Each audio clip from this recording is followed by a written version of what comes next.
Olá, família Monte Serra. Que bom que estamos juntos.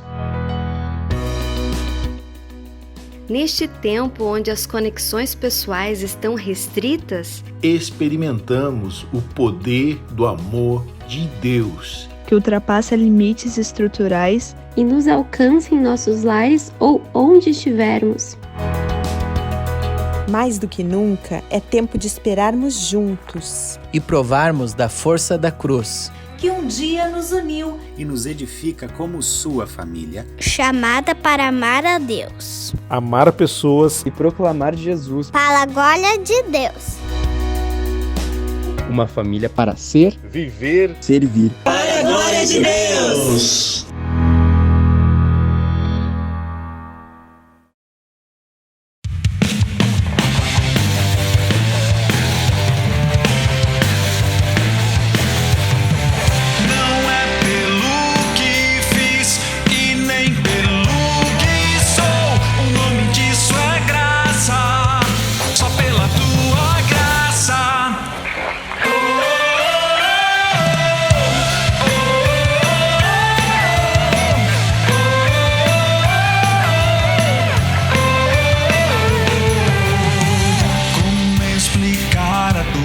Graça, se ela é tudo que eu preciso e não mereço,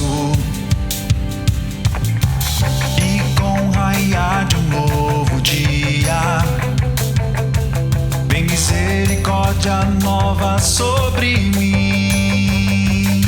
Sim, de graça eu recebo, sim, eu sei que não mereço, tudo vem de ti. Certamente que a bondade e também misericórdia vem atrás de mim.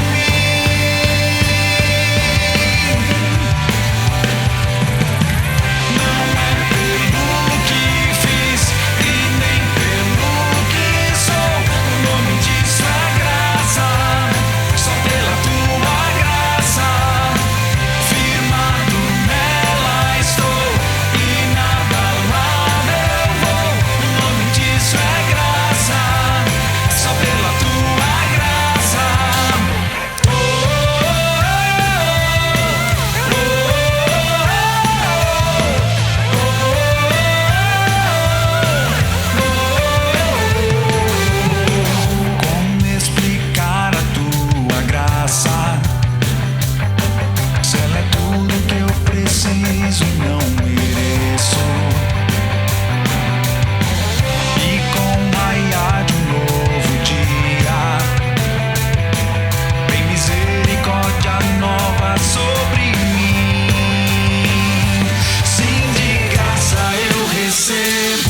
te abençoe e faça brilhar seu rosto em ti, que conceda sua graça e te dê paz. Que o Senhor te abençoe e faça brilhar seu rosto em ti, que conceda sua graça e te dê paz.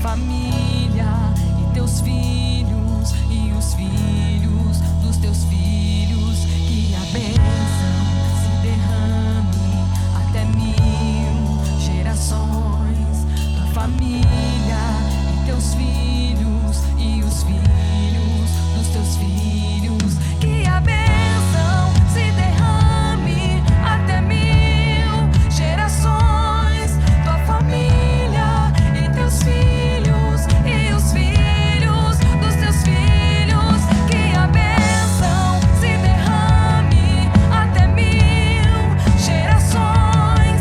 Tua família e teus filhos e os filhos dos teus filhos, sua presença te acompanhe por detrás, por diante, do teu lado e em ti.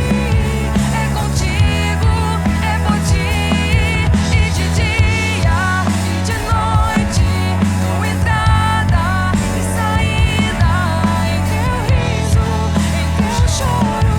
É contigo, é por ti, é contigo, é por ti, é contigo, é por ti, é contigo, é por ti, é contigo, é por ti, que a bênção se derrame até 1000 gerações. Tua família e teus filhos e os filhos dos teus filhos, que a bênção se derrame até 1000 gerações. Tua família e teus filhos e os filhos dos teus filhos, sua presença te acompanhe por detrás, por diante, do teu lado e em ti. É contigo, é por ti, e de dia e de noite, tua entrada e saída, em teu riso, em teu choro.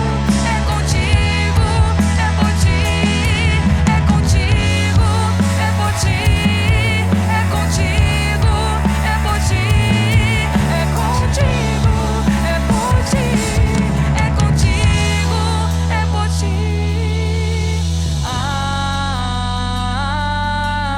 Amém, amém,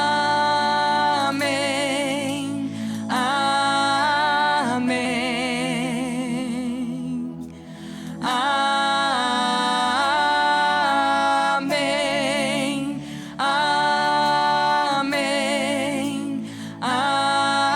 amém,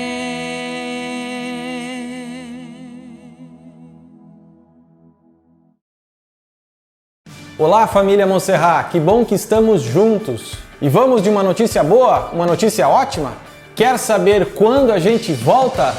Na primeira semana de novembro. Isso mesmo, de forma gradual, nós retomaremos os nossos encontros presenciais com a oração dos homens e das mulheres. Nas quartas-feiras, os homens às 6h30 e as mulheres às 16h30. Mais do que uma ação de retomada, será um marco fazermos isso juntos, consagrando mais uma vez nossas vidas, o que vivenciamos e o que ainda vamos experimentar em Deus como família Montserrat. E quando vamos estar juntos de novo para as celebrações na 18 de novembro? Pois bem, não é só o ano de 2020 que está chegando ao fim. A nossa espera por esse encontro presencial também. Se por um lado a diretriz do último decreto, publicado em 16 de outubro, que não altera aquele que foi publicado lá no dia 23 de junho, ainda limita o número de pessoas e o tempo para a realização de uma celebração, por outro, a nossa reforma e ampliação do auditório precisa de mais algumas semanas para a sua conclusão. Mas já podemos celebrar a esperança que juntos tivemos até aqui, porque muito em breve estaremos nos reunindo novamente como corpo de Cristo. Uma das lindas maneiras de vermos como Deus e a família não pararam neste ano é a chegada de príncipes e princesas em nosso meio. Se a sua família cresceu enquanto estivemos virtualmente reunidos, envie hoje mesmo, ou no máximo até amanhã, segunda-feira, uma foto dela reunida com o nome do mais novo integrante do seu lar e a data da sua chegada para um desses contatos aqui na tela. Queremos juntos lembrar e celebrar a vida e a alegria que Jesus nos proporciona com novas vidas se achegando na família. E falando em ficar conectado com a família Montserrat, a partir dos nossos canais e plataformas, o nosso aplicativo IBMS ganhou um novo visual que, além de muito mais bonito, facilitou o acesso e a visualização dos conteúdos com apenas um clique. Você já viu? Eu e você somos parte de uma família que tem experimentado a expansão do reino, onde cada ambiente e ferramenta são um lembrete para fazer a nossa parte nessa família. Exercite a sua mordomia financeira pelo aplicativo ou pelo site, na certeza de que isso faz parte da jornada de sermos uma família para ser, viver e servir para a glória de Deus. Deus te abençoe.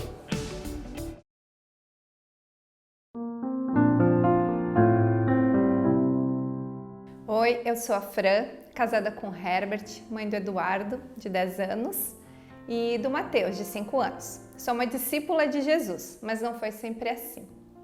Embora eu tenha crescido em um lar cristão e bem cedo ainda, eu tenha entregue a minha vida a Jesus como Salvador, eu descobri há pouco tempo que eu ainda não tinha entregue a minha vida a Ele como um verdadeiro Senhor. Tinha alguns assuntos que eu achava que eu sabia muito mais do que a Bíblia.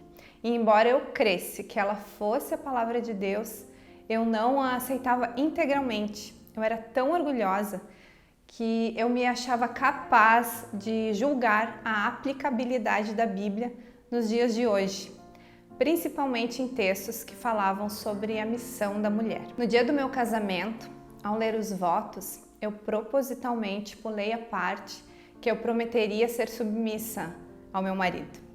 Eu achava a ideia de submissão um completo absurdo. Ser submissa a Deus tudo bem, mas a um homem isso não tinha sentido. O que eu não entendia é que eu não estava sendo submissa nem mesmo a Deus, já que eu não estava obedecendo os seus princípios registrados na palavra. Eu também não entendia que na minha mente haviam mentiras que estavam lá há tanto tempo que eu as julgava como verdade. Quando eu ouvia a palavra submissão, eu entendia subserviência, obediência irracional, escravidão, manipulação, abuso. Mal eu sabia que era minha mente que estava sendo manipulada e escrava de conceitos que não vinham do alto. Essa não era submissão planejada por Deus. Em 2017, passamos a fazer parte da família Montserrat. No primeiro culto das mulheres que eu participei, foi muito duro. Ouvir a palavra da Martinha, enquanto ela pregava, o meu coração se fechava, pois ela estava confrontando diretamente todas as minhas mentiras de estimação. Eu saí extremamente incomodada daquela reunião, mas o engraçado é que ao mesmo tempo que eu sentia esse desconforto, eu me sentia atraída. As mulheres que diziam viver submissão eram diferentes do padrão da minha cabeça. Não eram mulheres sem cérebros, Eram mulheres inteligentes, alegres, com personalidades e estilos bem diferentes. Estavam longe de ser pessoas que se anulavam. O Espírito Santo já estava trabalhando no meu coração. Em uma das celebrações, eu entendi que eu precisava me render à submissão. O mais engraçado é que não era esse tema da pregação, mas naquele dia o meu coração se quebrantou e se dispôs a buscar entender o que Deus esperava de mim como mulher. Busquei ler livros, alguns foram difíceis, mas um deles começou a fazer sentido e para mim foi transformador. O livro é Mentiras que as Mulheres Acreditam. Esse livro foi usado por Deus para renovar minha mente. Eu descobri que logo eu que me achava tão esperta, tinha sido emaranhada em mentiras descaradas sobre o que era ser mulher. A partir desse livro, meu coração começou a ser mais receptivo às verdades de Deus. No final do ano de 2017, tivemos a Conferência de Mulheres, que foi outro marco na minha história. Nessa época, o meu coração já estava sedento por saber mais dessas verdades, que eu, com tanto tempo de igreja, não conhecia. Embora algumas das palavras tenham sido bem difíceis, elas foram novamente me confrontando. O Espírito foi me convencendo e me desafiando. Eu passei aquela conferência com o rosto inchado e os olhos vermelhos. Eu me sentia quebrada por dentro, mas desafiada a mudar a minha história. Até então eu não me considerava uma má esposa ou mãe, mas eu fui descobrindo que o padrão de Deus é bem mais elevado que o meu. E naquela conferência fui convidada a me voltar para minha família. Eu não achava que era possível nossa família ser sustentada sem que eu trabalhasse fora. Meus 2 filhos foram para a escolinha quando tinham apenas 4 meses de vida. Eu passava pelo menos 12 horas fora de casa, chegava cansada. Meus filhos e marido também estavam cansados. Eu estava dando o pior de mim para eles, era o pior do meu tempo. A nossa convivência era no pior período do dia. Só almoçava com a minha família nos fins de semana, não conseguia nem levar nem buscar os meus filhos na escola. Tudo isso me deixava frustrada, mas eu achava que esse era o único jeito. Outra mentira que eu estava acreditando. Durante a conferência, eu fui claramente convidada por Deus a largar tudo, deixar o meu trabalho e me voltar para o meu lar, cuidar do meu marido e dos meus filhos, cuidar da minha casa, transformar meu lar em um Éden. Diante desse convite, eu senti um misto de alegria, medo e fé. Eu acho que eu largaria tudo naquela mesma hora, mas eu fui sabiamente instruída pela Lide a conversar com meu marido. Afinal de contas, ele era o líder da nossa casa. Um detalhe que eu não falei, meu marido era autônomo e a empresa não ia nada bem. Aos olhos humanos, era uma grande loucura eu largar o meu emprego. Quando conversei com ele, ele foi bem receptivo, mas me disse, vamos orar para que eu tenha um contrato fixo primeiro. E assim nós fizemos. No começo do ano de 2018, ele teve a oportunidade de fazer uns trabalhos como freelancer. E como ele é incrivelmente bom no que ele faz, a empresa quis contratá-lo. Era fevereiro e nós tínhamos um compromisso financeiro alto até abril. Nessa época, eu já estava esperando sair do meu trabalho, só depois de quitar essa dívida. Mas nós estávamos vivenciando a série Resoluções, como igreja, e uma das pregações foi: o que Deus te pediu, faz depressa. Foi daquelas pregações que parece que o pastor ouve o que está acontecendo na nossa casa. E embora o meu coração ainda estivesse um pouco temeroso por causa da parte financeira, nós obedecemos. Na última semana de aviso prévio, fui convidada a prestar serviços para aquela mesma empresa como terceirizada. Para resumir a história, a partir dali eu comecei a entender a boa, perfeita e agradável vontade de Deus, pois Ele me proporcionou levar e buscar meus filhos na escola, trabalhar apenas enquanto estavam em aula e ficar com meu marido em dias de semana, já que neste novo trabalho ele viajava muito nos fins de semana. E se eu estivesse trabalhando em horário comercial, eu quase não o veria. Financeiramente não foi diferente. Deus foi nos abençoando a tal ponto que mesmo trabalhando a metade do tempo, as entradas foram praticamente dobradas naquele ano. Mas a minha jornada de aprender sobre missão da mulher não tinha acabado. Se é que um dia ela ainda vai acabar. Comecei a aprender por meio de cursos como o design divino interior, que não bastava eu ser submissa, eu precisava ser uma verdadeira auxiliadora e uma intencional encorajadora. Eu acredito que Deus vai se revelando à medida que conseguimos absorver a sua palavra. Deus é muito didático. Ele é como um professor que não vai ensinar uma equação de segundo grau enquanto a criança ainda não conhece os numerais. Então eu acredito que todas as vivências, experiências e aprendizados estavam me forjando e me preparando para novos desafios. Ano passado não tinha sido um ano tão fácil como o anterior, mas tínhamos começado este ano cheios de planos. Meu marido tinha retomado a empresa e estava a um passo de fechar alguns contratos para que pudéssemos ficar mais tranquilos. Era março. E nós, como todo mundo, fomos surpreendidos pela pandemia. E como meu marido trabalhava com transporte de passageiros, tudo parou na área dele, tudo mesmo. Era hora de eu colocar em prática o que tinha aprendido. Eu precisava encorajar, auxiliar e me submeter. E não foi apenas a impossibilidade de trabalhar que nos afetou. Um pouco antes da pandemia, meu sogro teve um infarto. Há alguns meses atrás, meu pai descobriu um câncer. Há um mês atrás, a minha sogra caiu e fraturou a bacia, ficando impossibilitada de se locomover por um período.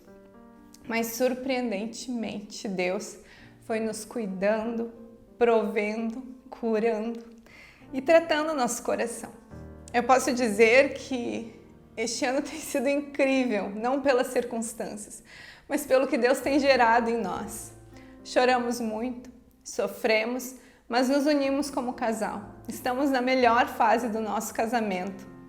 Conseguimos ter conversas profundas, identificar feridas e pedir para que Deus possa estar curando elas. E no meio de todo esse aparente caos, eu comecei a ver Deus me dizendo: eu vou fazer uma coisa nova. Deus foi insistente. Eu achava que esse novo talvez fosse uma restauração na nossa família ou até mesmo a cura do câncer do meu pai. Mas há pouco mais de 2 meses, Deus foi se revelando e foi colocando sonhos no meu coração. Até então, eu tinha recebido muitos nãos para os meus sonhos. Tinha até achado que Deus não queria mais que eu sonhasse. Uma outra mentira. Mas esse algo novo que Deus colocou no meu coração era algo que estava há anos no coração do meu marido. Só que eu já tinha sido enfática e tinha dito para ele que eu não queria aquilo para mim. Em uma manhã de domingo, Deus foi me apresentando cada um dos meus sonhos frustrados e me mostrando que, se eu mudasse a minha perspectiva, eles iam se encaixar perfeitamente aos sonhos que estavam no coração do meu marido.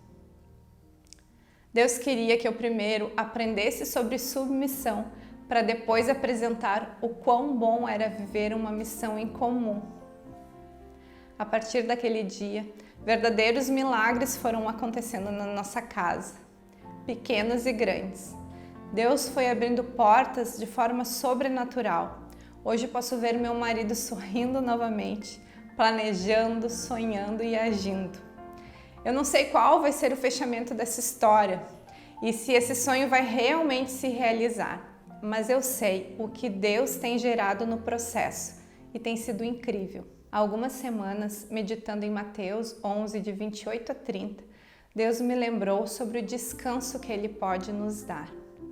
E eu refleti por quanto tempo eu carreguei fardas que eu não precisava, por quanto tempo eu achei que tinha que tomar a frente de coisas na minha casa, por quantas vezes eu não deixei meu marido cuidar de mim, porque eu achava que eu precisava provar, que eu podia me cuidar sozinha. Fardos.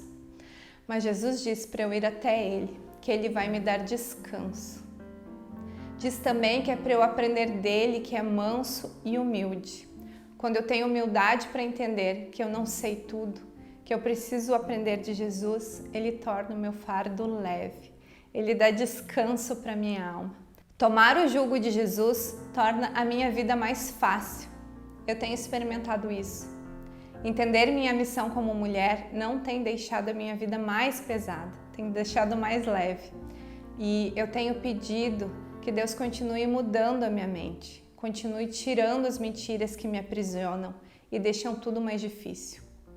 Como mulher, quero ter humildade para continuar aprendendo sobre qual é a verdadeira missão que Ele tem para mim. Nós consagramos nossa família a Deus.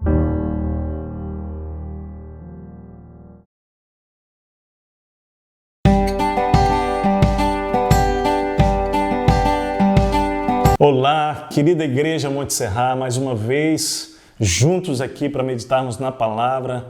Olá, amigo também, você que se conecta conosco, que ainda não faz parte da nossa comunidade, mas é uma alegria ter você aqui conosco também. Nós estamos no meio de uma campanha, estamos chamando de campanha porque desde início de setembro estamos nessa jornada e vamos até o final, ou metade de dezembro, falando sobre consagração e família. Tem sido um tempo oportuno, não apenas aqui no domingo, mas também nos nossos grupos, a cada semana, estudando sobre a família e sobre a nossa consagração para vivermos esse projeto maravilhoso de Deus. Eu quero dar boas-vindas a você nessa manhã e quero começar com uma frase de John Piper. Ele diz o seguinte: nós vamos hoje falar sobre a missão da mulher. E há uma frase para ele que me chama bastante atenção. Ele disse o seguinte: a verdadeira feminilidade é um chamado distinto de Deus para demonstrar a glória da obra do seu Filho Jesus, a qual seria impossível viver se não houvesse a feminilidade e a masculinidade. Isso significa que quando Deus descreveu a gloriosa obra do seu Filho Jesus Cristo, lá em Efésios capítulo 5, como o sacrifício de um marido, no caso de um noivo por sua noiva, ele estava nos dizendo o motivo de nos ter feito macho e fêmea. Ele nos fez desta maneira para que a nossa masculinidade e a feminilidade pudessem demonstrar juntas, de forma mais plena, a glória do seu Filho neste relacionamento com a sua noiva, comprada com o seu próprio sangue, ele falando claro sobre o mistério de Cristo e a sua igreja. O que significa, e isso é enormemente importante no nosso mundo igualitário, que se você tentar reduzir a sua feminilidade, mulher, a características físicas ou funções puramente biológicas, e então determinar o seu papel na vida puramente pelas suas competências, você não apenas perderá o objetivo da feminilidade, mas você vai reduzir, diminuir a glória da vida de Cristo na sua própria vida. Isso seria naturalmente muito triste, chocante para qualquer mulher. Entenda que a sua distinta personalidade feminina é indispensável no propósito de Deus por demonstrar a plenitude da sua glória. A sua personalidade, mulher, ela não foi um acidente. Ele existe porque Deus, como design, ele designou você, para este chamado que aponta para o evento central da história, a morte de Jesus e o amor dele pela sua igreja. Então, bom dia, eu sou o Técio, casado com a Martinha, a Marta. Bem-vindo a mais essa mensagem. Nós somos pais da Laila e da Radassa. E eu confesso que considero um tremendo desafio hoje falar sobre mulher, sobre a missão da mulher com você. Chamei a Martinha para isso também. Daqui a pouco ela vai poder ministrar um pouco sobre esse grande propósito de Deus ao criar você, mulher, e ao nos criar. Isso é tão poderoso. É um desafio primeiro porque de fato acredito que vocês, mulheres, foram escolhidas por Deus para um propósito especial, um grande propósito. Deus nos criou primeiro como homens e Ele já tinha o plano naturalmente, como designer de criar a mulher também. E Ele disse isso lá em Gênesis, não é bom que o homem esteja só. Deus foi quem disse isso, não foi qualquer pessoa. Por muito tempo eu tenho que admitir aqui que eu achei que eu não precisava de uma ajudadora, que eu daria conta de fazer tudo sozinho, mas isso é uma grande mentira. O meu casamento, eu diria que o nosso ministério tem cada vez mais só crescido, à medida que não só a Marta, mas tantas outras mulheres estão juntos, servindo, abençoando, né? Como eu agradeço a Deus pela vida da Martinha, da minha esposa, mas de tantas mulheres que Deus tem colocado ao nosso redor. A palavra de Deus, lá em Gênesis, quando Deus fala isso, após o homem dar nome aos animais e deu nome aos animais que estavam em pares, naturalmente eu imagino que Deus queria que o homem pudesse também perceber a necessidade que ele tinha de uma pessoa igual a ele. E ele diz, farei uma companheira, uma ajudadora idônea. A palavra Ezer Kenegdo quer dizer salva-vidas, a Marta vai falar mais sobre isso. Mas em segundo lugar, para mim é um desafio porque eu concordo com John Piper quando ele diz que vocês têm um valor extraordinário e que vocês, mulheres, são as pessoas mais influentes do mundo. E interessante, ele faz uma distinção importantíssima entre autoridade e influência, e eu creio nisso, né? Contextualizando, eu diria que uma mulher de joelhos tem poder para mover uma nação, nosso Brasil, mais do que 1000 engomadinhos no Palácio do Planalto, lá em Brasília. Pense, todo homem recebeu influência por alguma mulher. Ou deveria, pelo menos, né? Muitos homens de bom coração receberam esse coração do coração da sua mãe. Então, mulheres, há um poder extraordinário em cada uma de vocês, colocado por Deus. Isso é importante você entender. Por isso que lá em Provérbios está escrito que uma mulher tem poder para construir, mas também para destruir nas suas próprias mãos a sua casa. O que vamos falar hoje, eu e Martinha, pretende dar a você um fundamento bíblico para a sua feminilidade, mulher. Para você, homem, também entender esse projeto de Deus. Temos orado para que Deus plante no coração de cada mulher aquilo que Deus, o próprio Deus, e não a nossa sociedade, pensou para você antes da fundação do mundo, né? Deus tem algo especial. Ainda citando John Piper aqui, ele fala que uma compreensão fraca das Escrituras cria homens fracos e mulheres fracas. Ou seja, o que você pensa sobre Deus, mulher, interfere em que tipo de mulher você será. Uma compreensão fraca, portanto, sobre Deus e sobre o que Ele diz que é a sua missão, torna você, mulher, uma mulher fraca. E eu gostaria de confessar que eu não gosto de mulher fraca. E deixa eu explicar isso aqui. Eu não casei com uma mulher fraca, graças a Deus. A Martinha, ela é doce, a Martinha é sensível, a Martinha é amorosa, vocês conhecem bem a Martinha, mas eu agradeço muito a Deus porque ela é uma mulher forte. E forte no que deve ser, forte nos seus princípios, forte nos valores, forte na sua cosmovisão bíblica do propósito de Deus para ela. Eu vi a transformação de Deus com os meus olhos na vida de uma menina de 18 anos, né? Foi quando eu conheci a Martinha, que tinha mais fortes influências feministas, um coração lindo, mas sinceramente errado, e uma indignação sincera, mas equivocada. Essa era a Martinha lá com 18 anos. Hoje nós temos duas meninas, né? Uma de 17, outra de 15, quase, as duas, que estamos trabalhando juntos para torná-las mulheres fortes por dentro. Elas são femininas, sensíveis, aventureiras, quem conhece sabe, mas a semente que temos plantado dentro delas do Evangelho é para que elas não se dobrem diante das mentiras ideológicas que Satanás tem plantado no nosso meio sobre o que é ser mulheres fortes. Não foi por acaso que o primeiro alvo de Satanás foi uma mulher, porque ele viu o potencial de influência que você, mulher, tem.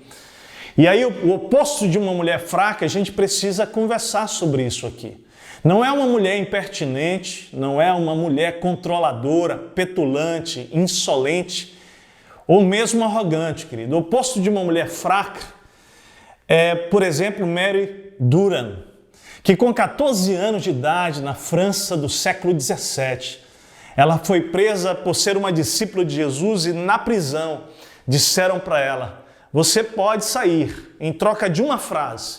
E a frase era: eu renuncio, Jesus. Ela tinha que dizer isso. E ela escreveu na parede da sua cela: eu resisto, eu resisto. E ela ficou mais 38 anos até morrer fazendo o mesmo. Isso é o oposto de uma mulher fraca. Outro oposto de uma mulher fraca é Gladys Staines, que em 1999, após servir aos leprosos da Índia por 3 décadas com o seu marido Graham, um dia ouviu que o seu marido Graham, bem como o seu pequeno Philip, de 10 anos, haviam sido incinerados, queimados vivos no banco de trás do carro. E ela disse aos jornais, olha só que profundo essa mulher, eu só tenho uma mensagem para o povo da Índia, não estou amargurada nem irada. E ela disse mais, queimemos o ódio e espalhemos a chama do amor de Cristo. Talvez você diria que essa mulher é fraca, mas eu chamo essa mulher de forte. O oposto de uma mulher fraca é a filha dela, a Esther, muito bem discipulada pelo pai e a mãe. Quando foi questionada pelos repórteres, olha só, eles chegaram para ela e disseram, como você se sente sobre o assassinato do seu pai? E essa menina, lembre que apenas 13 anos ela tinha, ela disse, eu louvo ao Senhor por ter achado meu pai digno de morrer por ele. Mulheres fracas ou mulheres fortes? O oposto de uma mulher fraca são Krista e Vicky, que juntas passaram por 65 cirurgias por causa de chamados defeitos de nascimentos.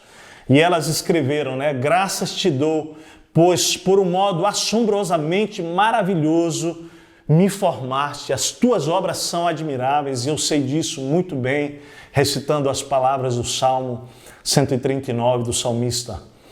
E Cristo ainda diz, embora a minha vida seja difícil, eu sei que Deus me ama e me criou do jeito que eu sou. Ele tem me ensinado a perseverar e a confiar nele mais do que qualquer coisa. Forte, né, gente? O oposto de uma mulher fraca foi Elizabeth Elliot, que ao perder o seu marido missionário assassinado pelos índios Aucas no Equador, decidiu voltar para a aldeia, para aquele lugar que havia cometido aquela atrocidade contra o seu marido e se tornou luz de Deus para a salvação daqueles índios, levando Cristo ao próprio assassino do seu marido.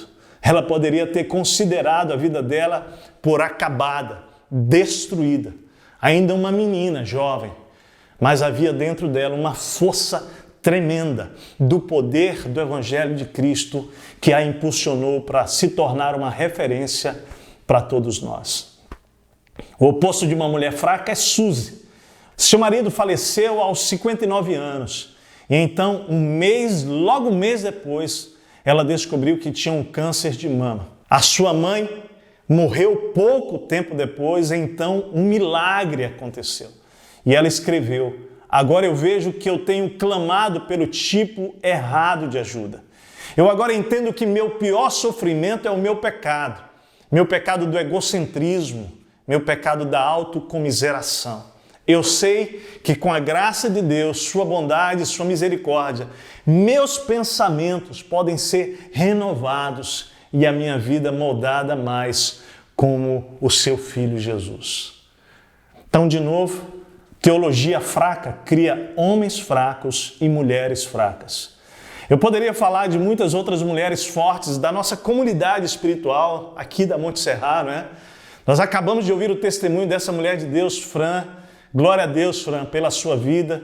Poderia falar da Martinha muito mais aqui, da minha mãe querida, que ficou viúva há 23 anos, jovem, 49 anos, mas decidiu dedicar a sua vida de maneira tão profunda. Te admiro, mãe, como mulher de Deus. Poderia falar da minha sogra, de outras mulheres solteiras, casadas, viúvas, divorciadas da nossa comunidade, mulheres de Deus que passaram por tantas dores, sofrimentos, perdas, mas que o brilho da vida de Jesus tem sido cada vez maior em vocês, à medida que, naturalmente, elas têm enfrentado tudo isso em Cristo e com Cristo.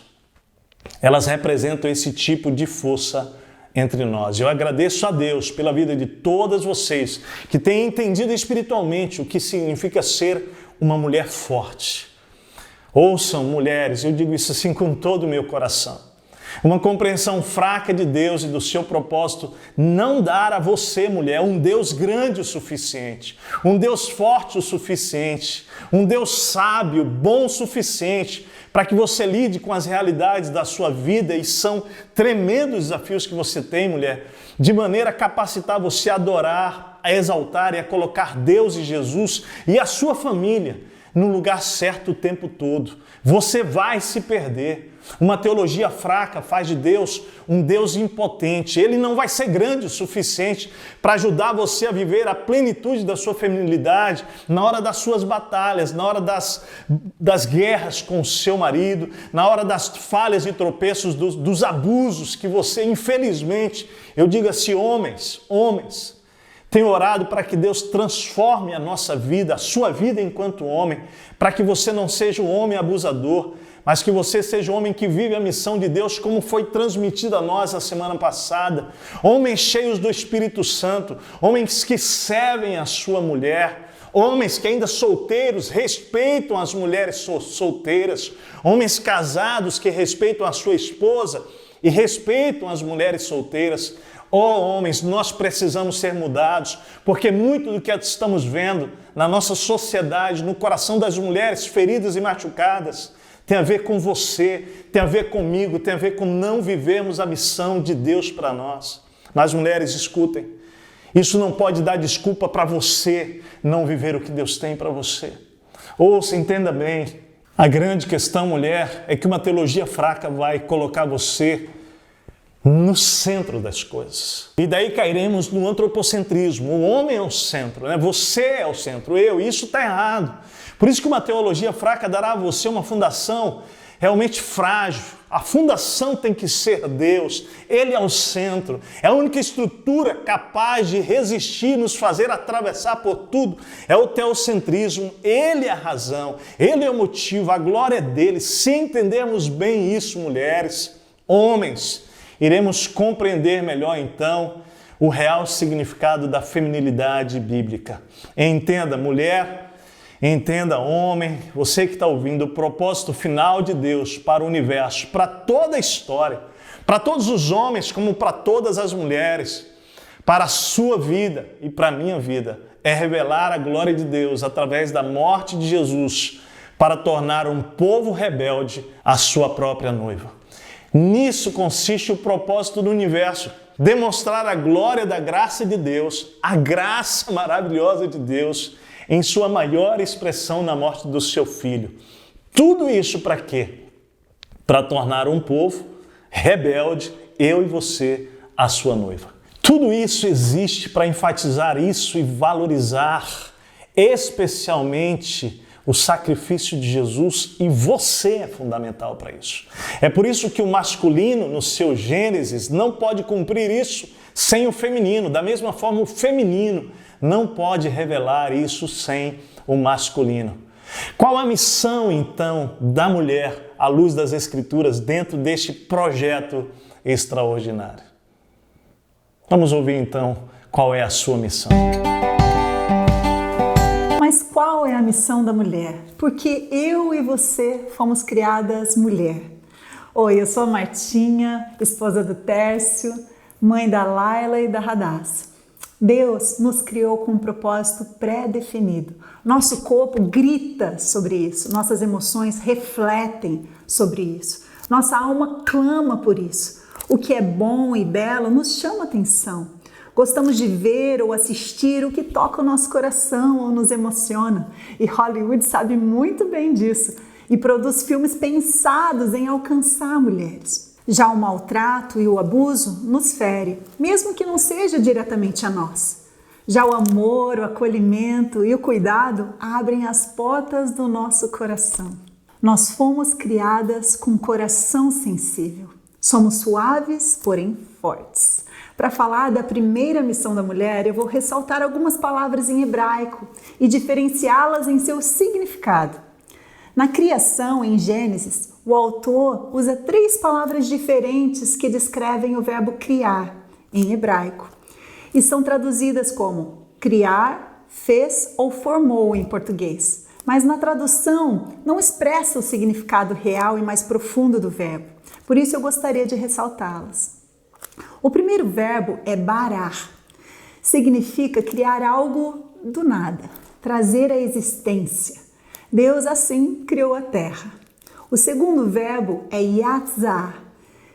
Ele descreve a formação do homem, que foi feito a partir de uma matéria pré-existente, o pó da terra, o pó do solo, Adamá, de onde vem o nome Adão.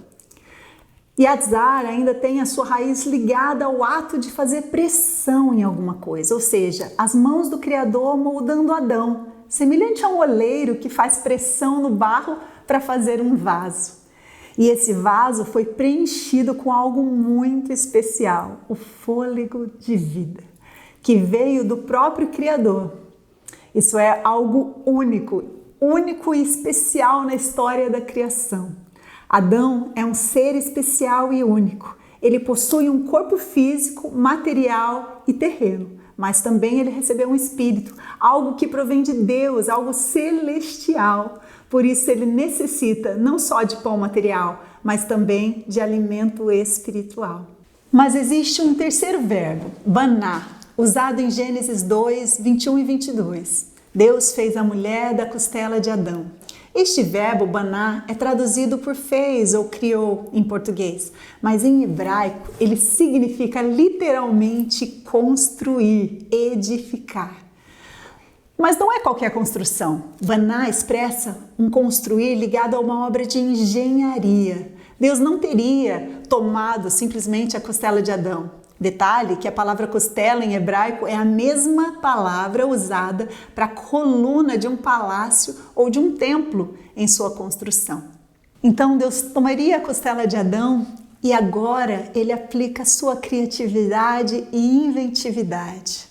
A mulher, segundo o texto em hebraico, ela foi planejada intencionalmente, construída com detalhes. A mulher é, portanto, uma obra de engenharia e arquitetura, construída da cabeça do grande Criador do mundo.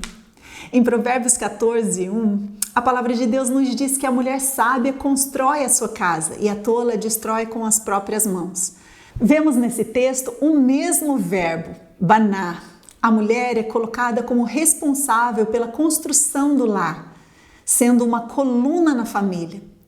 E talvez poderíamos dizer metaforicamente que o homem nessa figura seja o telhado, por ser o protetor e cabeça do nosso lar.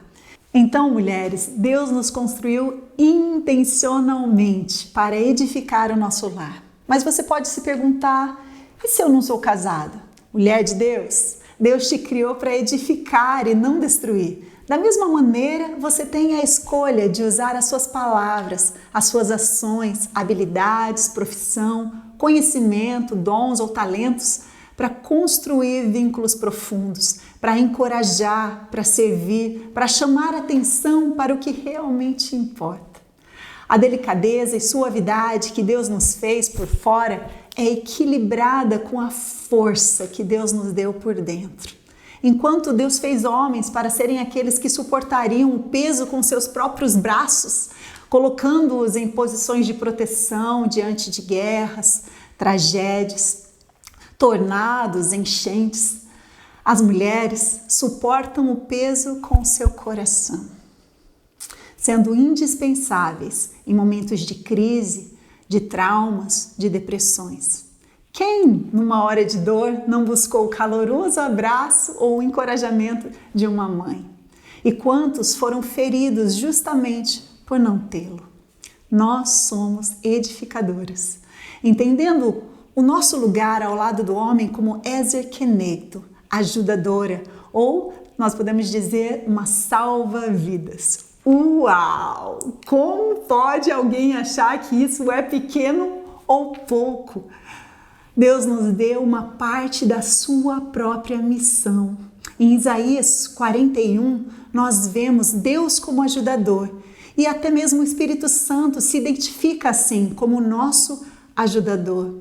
Deus nos deu parte da sua própria missão, da mesma maneira que deu ao homem parte da sua própria missão também, como líder, cabeça, provedor, protetor e cuidador em amor, da família. Tarefa pesada. Abraçar e celebrar as diferenças na criação de Deus nos ajuda a crescer e ser quem Deus nos planejou para ser. Todas as coisas que a identificam como personalidade, talentos, dons, interesses, intelecto, emoções e aparência estão diretamente relacionadas com quem Deus criou você para ser como mulher. A escolha de viver a missão de edificar e ajudar é a escolha de amar da forma que Deus te planejou para amar e na esfera onde Deus te colocou para amar.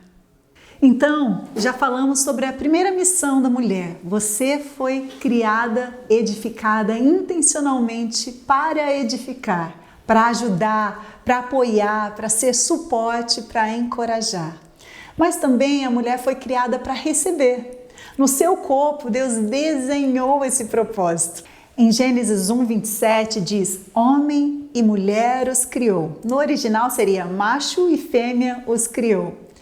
O termo zakar, traduzido por homem no português, significa macho, porém tem o seu significado na palavra hebraica como aquele que se lembra ou aquele que aponta.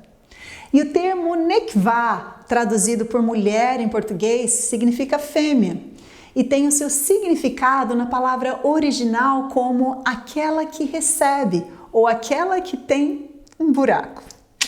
Você acredita? Pois é. Você acha que foi por acaso que Deus colocou em nós um buraquinho estratégico e perfeitamente posicionado? Ele teve intenção e propósito. E você foi criada para receber. E não somente receber fisicamente, mas muito mais o receber em termos de liderança, proteção, direção emocional ou espiritual. Enfim, deixe o controle e o orgulho de lado. Este foi o erro de Eva. Não deixe que seja o seu também. Escolha ser receptiva. Isso não significa que você não possa ou não tenha algo para ensinar ou oferecer. Não. Mas para que você faça isso com um coração humilde, receptivo e ensinável. Como Deus nos criou para sermos receptivas, seremos de qualquer maneira. Porém, muitas vezes nós somos para o lado errado. Eva foi receptiva, só que ela foi a serpente. Talvez você esteja sendo receptiva, só que receptiva para a sociedade ou para a cultura desse mundo. De onde você tem recebido o ensino sobre quem é você? De amigas? De filmes, TV, música, internet? Ou das histórias de dores da sua família? Apenas aquele que nos criou pode nos dar identidade e propósito. Precisamos ser receptivas para saber o que Deus pensa sobre você e sobre mim, sobre nós, o que Ele planejou para nós desde a criação e o que Ele espera de nós. Você e eu precisamos saber a que ou a quem seremos receptivas ou resistentes. E em 2 Timóteo 3,8, Paulo fala de mulheres que resistiam à verdade, cuja mente era depravada e elas foram reprovadas na fé. Por isso, Deus nos ensina em Romanos 12, versículo 1, sobre sermos transformadas pelos valores da palavra de Deus e não sermos conformadas pela cosmovisão da nossa geração. É preciso ser intencional nesse crescimento. E de mulher para mulher, mulheres mais experientes com Deus, vivendo a palavra e repartindo vida, com mulheres menos experientes, ensinando lições de vida que geram saúde em todas as áreas, deixando então um legado e um padrão para a próxima geração. Eu não sei se você crê como eu, mas eu creio que o poder de um padrão pode salvar uma vida, um casamento, uma família, uma igreja, uma sociedade, uma geração, pode salvar o mundo. Se você é uma mulher solteira, cultive em seu coração a receptividade. Esteja disposta a aprender e receber apoio, receber liderança e instrução de homens e mulheres na sua vida. Não permita que o seu sucesso ou a independência financeira te tornem resistente. Seja acessível e ensinável ao que é bom, belo e verdadeiro, sempre. A terceira missão da mulher é doar a vida. Você e eu, mulher, fomos criadas para nutrir, para aninhar, aconchegar e doar a vida. O nosso corpo também fala sobre isso. Deus nos deu óvulos, fez um útero capaz de gerar vida e ainda nutri-la dentro de nós mesmos. Depois ainda nos deu um famoso ângulo carregador em nossos braços que nos permite deixar o bebê na posição perfeita para a amamentação. Isso é um milagre que nós vemos todos os dias. Ele também nos deu seios, que têm em sua função primária ser fonte de alimento para um bebê, nos dando o coração e a responsabilidade de nutrir. E ainda te faz linda e atraente para o seu próprio marido, para o nosso cônjuge. Eu me lembro da minha gravidez e amamentação, tanto da Lailinha como da Radacinha. Eu posso dizer que foram momentos que não só marcaram a minha vida, mas me transformaram como mulher. Eu não sei você, mas até hoje a minha mãezinha e a minha sogrinha sempre se preocupam com o que estamos comendo, com o que estamos nos alimentando. Isso é incrível! Deus revela os seus propósitos naquilo que Ele faz. E você pode pensar, mas e eu? Eu não me casei, eu não tenho filhos. Deus, Ele revela propósitos invisíveis e eternos através da sua criação visível e terrena. Pois por mais profundo que seja gerar e nutrir vida, maior é o privilégio de gerar um bebê espiritual e nutrir uma vida de um recém-nascido de Deus. Muito mais difícil e maravilhoso é participar no crescimento e desenvolvimento das minhas filhas ou das outras tantas mulheres que Deus tem me dado, se tornando mulheres de Deus, cheias da vida de Deus, nutridas da palavra de Deus e da fé em sua soberania. E essa missão só é possível quando tiramos os nossos olhos de nós mesmas, quando estamos dispostas a viver fora da nossa zona de conforto, quando dispomos mais do que simplesmente o corpo para ser mãe, dispomos do nosso tempo, do nosso coração, da nossa atenção, sem terceirizar o cuidado ou a educação para que eu possa focar em mim, na minha carreira ou no meu direito de ser feliz. Ser mãe é uma carreira e a garantia de sucesso e realização está em investir pesado e confiar na graça de Deus que faz aquilo que eu não posso fazer. Não é sobre a mulher não poder trabalhar fora, claro que não, mas sobre a mulher não permitir que o seu coração seja roubado do seu lar, da sua família. Não escolha uma coisa desprezando a outra. Porque também não trabalhar fora não significa necessariamente que o coração esteja voltado para o lar e a família. É possível não ser produtiva nem frutífera, mesmo estando o tempo todo em casa. A grande questão é o teu coração. E por outro lado, você pode ter sucesso em todas as áreas do seu trabalho, mas quando você for deixá-lo, você será rapidamente substituída, sem fazer qualquer falta. Mas na carreira de mãe, ou mesmo na mãe espiritual, você é insubstituível.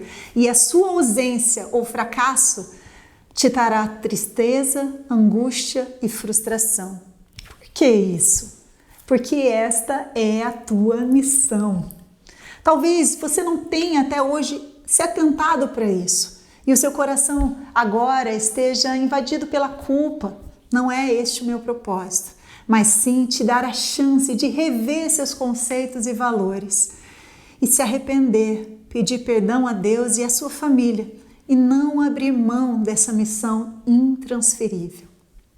Entenda as etapas da sua vida e abra as portas do seu lar, abra os teus ouvidos, abra as oportunidades de ajudar, orar, dar atenção, amor, alimento ou roupas às pessoas ao seu redor. Na minha opinião, a mulher mais feminina é aquela que tem olhos e ouvidos para os outros, mas o seu coração está aberto para Deus. Vocês lembram da história de Dorcas em Atos 9? Ela foi uma discípula de Jesus que doou tanto a sua vida para as pessoas que a sua morte causou dor e uma grande perda àquela cidade. Isso fez com que as pessoas buscassem a Pedro para que ele orasse por ela e ela ressuscitou. Uma vida que vale a pena. Assim como ela, nós fomos criadas para boas obras, para fazer o bem, para doar a vida e a vida de Deus. Esta é a beleza que Deus quer de você. Essa beleza que Deus quer que você revele. Não uma beleza que passa ou uma beleza que atrai os outros para você ou para mim mesmo, mas uma beleza que dá vida, que deixa marcas eternas e atrai pessoas a Deus, dando crédito à sua palavra.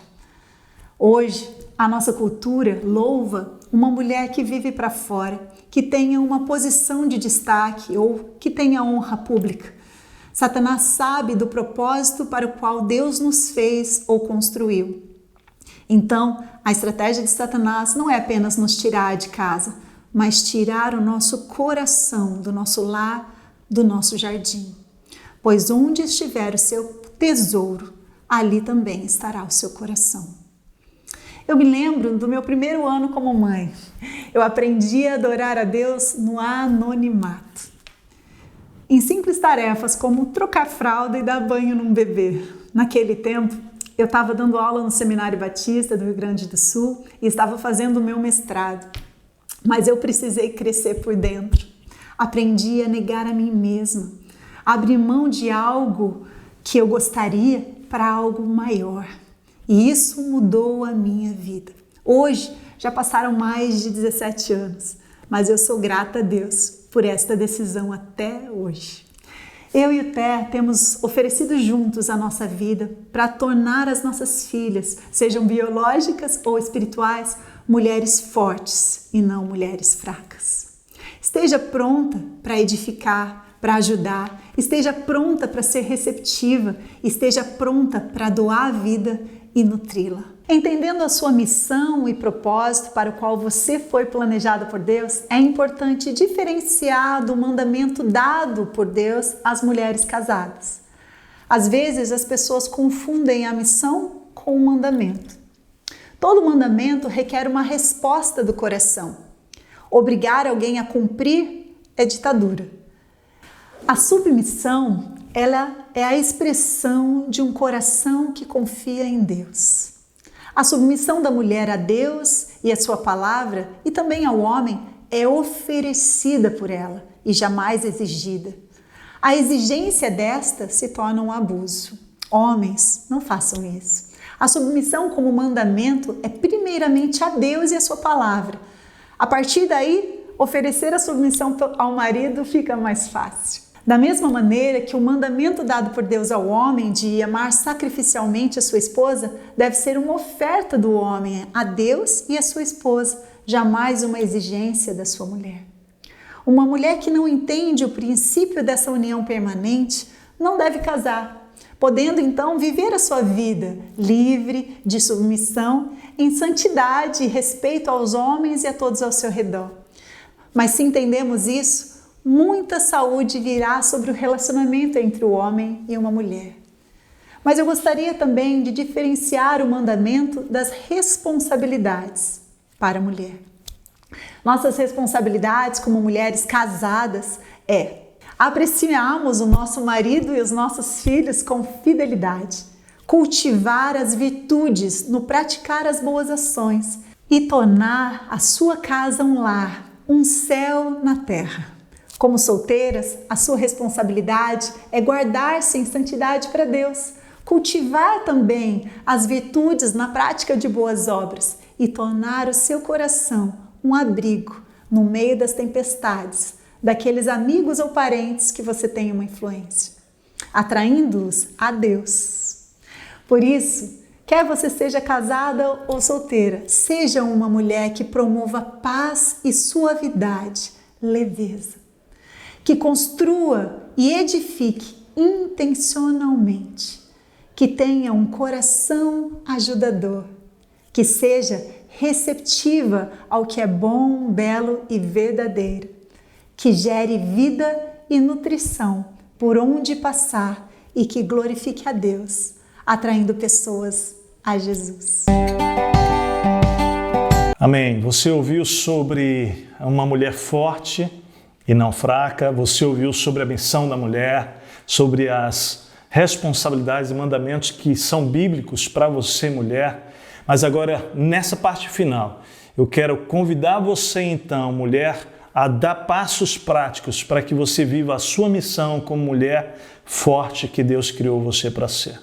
Primeiramente, convido você a abrir mão dos seus desejos e agarrar os sonhos de Deus. 2 Timóteo 2, 22, capítulo 3, de 1 a 7, fala: fuja dos desejos malignos da juventude e siga a justiça, siga a fé, olha o convite, siga o amor e a paz com aqueles que de coração puro invocam o Senhor. Ainda diz assim: saiba disto, nos últimos dias sobrevirão tempos terríveis. Os homens, agora observe bem a condição dos homens, falando dos machos aqui, você que é homem. Os homens serão egoístas, avarentos, presunçosos, arrogantes, blasfemos, desobedientes aos pais, ingratos, ímpios, sem amor pela família, irreconciliáveis, caluniadores, sem domínio próprio, cruéis, inimigos do bem, traidores, precipitados, soberbos, mais amantes do prazeres do que amigos de Deus, tendo aparência de piedade, mas negando o seu poder. E o texto bíblico diz assim: afaste-se desses também.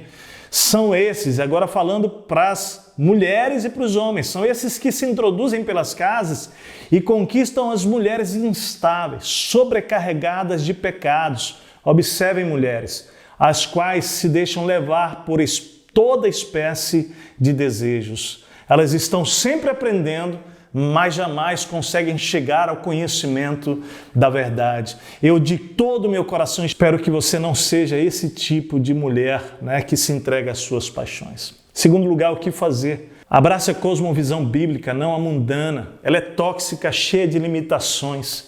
Paulo, escrevendo a Timóteo, ele diz: evite as conversas inúteis e profanas, pois os que se dão a isso prosseguem cada vez mais para a impiedade. O ensino deles alastra-se como câncer. Entre eles estão Himeneu e Fileto.